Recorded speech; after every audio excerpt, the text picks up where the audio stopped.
start. So I'm Dibueng Bosman, and I am a Moshal Scholarship Alumni. I started with the Moshal Scholarship in 2016 and then finished my studies last year. I did my honors in marketing management at Tux, and I managed to secure my first job um, literally while studying last year. And I think there's nothing worse than maybe getting rejected from a job just because your CV doesn't look good, where when you actually have 2 degrees behind your name or you've actually worked hard, but then just small errors on your CV is what um, has cost you a job. And I just want you to know that I was once told that it takes less than 30 seconds for someone to just scan your CV and see if it's worth reading some more. So just listen up, and I hope that I can help as much as possible. So first and foremost, a picture is highly recommended, just so that they can identify who you are when you're at the venue. And it also speaks quite a lot of volume. You can kind of tell someone by the picture that they have. So don't pick an unprofessional photo that's also stretched out. Pick the best photo you have, um, good quality, and it mustn't be pixelated or zoomed in or cropped from another group photo, if I can say. Just be smart about that. Now, formatting. Already with the CV, you can see the biggest issue is that it's not consistent. There's a different font here compared to the rest of the CV that I'm using. So just pick your font wisely. Don't pick dodgy fonts that are cursive, or that someone would struggle to read, and too much bold is also not too good. So pick a smart font and stick with it. If it's in the body, keep it that way. You can see these ones are good, those ones are good in the same type of font. And my headings are different from what's inside, but I've ensured that my headings are still the same, just for consistency there. Now, alignment is also important. So you can't have one paragraph starting sort of here and then another one moved more in. So use your text boxes around your words to ensure that they are actually aligned, because the minute it looks dizzy, no one's going to continue reading it. It just looks untidy and messy. Yeah, and big turnoff is spelling errors, guys. You can see here marketing, business is all incorrectly spelled. The minute you do that, they already think that you're not competent enough for the position. You've done varsity, but you can't even pick up on spelling errors. So make sure to use your spell check. It's really not a difficult thing to do. Just ensure that you just keep an eye out with that. And there's small details that you also need to keep an eye out for. For instance, look here already, marketing research, one of my modules. This marketing starts with a small letter, but everything else is capital. So you need to make sure whatever you start with, you need to finish. So if I'm writing my subjects with a capital here and then the next word also a capital, I must do that for the rest of them. It's all about consistency. Now, another very important thing to do, to ensure that someone continues reading your thing after the 30 seconds. Remember, I said there's a 30-second opportunity for them to either throw your CV away or continue reading. You need to make sure that whatever you have written is the most recent. So, for example, your education, do not start with your high school. No one really cares. You're at varsity at this point, and they want to see what are your recent um, varsity modules and stuff. So don't write your high school first, and don't write your high school subject, but rather have your university. So this is the correct CV on the right here. Rather have your university final year modules. That's what I did here. I put those up, and I put my cumulative, the one like after the 3 years of studying. This is all together. This isn't necessarily from this year, but all together of my uh, undergrad.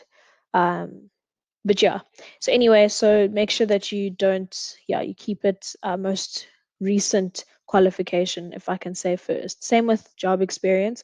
You can see here I have my 2019, which is my most recent. I was a tutor, so I put that first. They want to see what you've engaged in recently and not the olden day stuff, if I can say. Yes, it's important that you did do the stuff in high school, but don't put it first. It's already, they switch off when reading it. Similar with awards as well. So I'd recommend that you guys put your scholarship as the top, because Moshal is highly recognized and it is actually an achievement. So put that at the top, and it's one of your most recent awards, if I can say. Um, then you put in the ones that you got at varsity, and then only the high school things.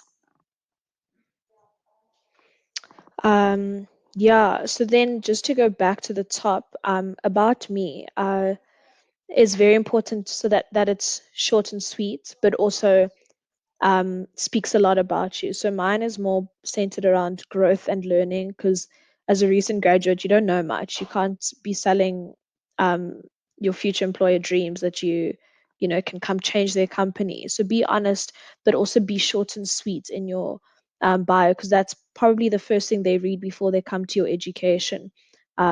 Just ensure that it's short. You can see this one is very long. It's not, doesn't look long, but no one's going to read line by line by line by line. They kind of look for keywords and see what is happening. Um, and then I also wanted to raise your details.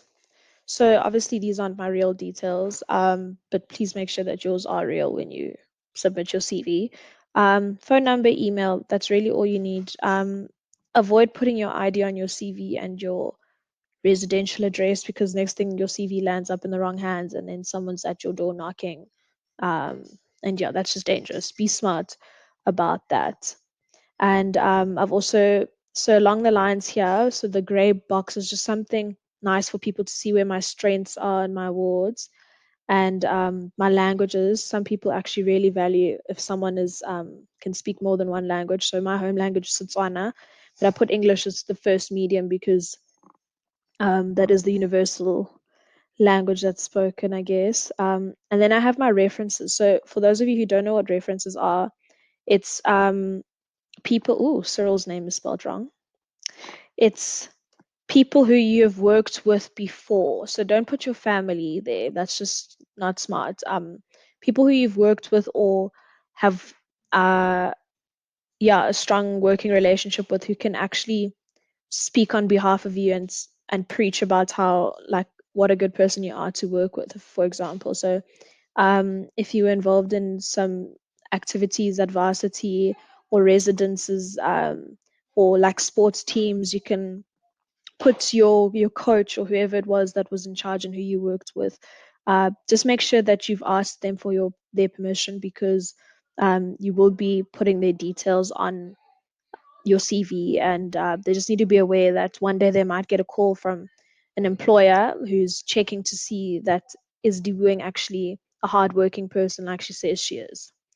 Um, but yeah, obviously this is also completely wrong formatting, but this is the final result. Clean, same fonts, same headings, the most recent things, a nice picture, and yeah, everything just is short and sweet. A big thing, just sorry, before I close off, a big thing to remember is when you write your experience or whatever you've done, um, try link it to your strengths. So like I have leadership here, and I try to link it with where I was a chairperson. So I said my leadership skills were further developed, you know. Another thing is communication. Um, I try to push that through here with being a tutor. I learned to work with different people of different personalities, that kind of thing. Do you know what I mean? Yeah, so just try push yes, you have your strengths written on the side here, but you try and emphasize where you gained them or where you further enhanced them or made them better, if I can say. Then I just want to give you guys a small tip. So there's a site called Canva. That is where I got my CV inspiration, that what's it called, that template you guys saw. So you just log on to, you make a profile. Maybe you can use your Google account to make a profile on here. But anyway, it's free. And okay, so let me go home. I think they call it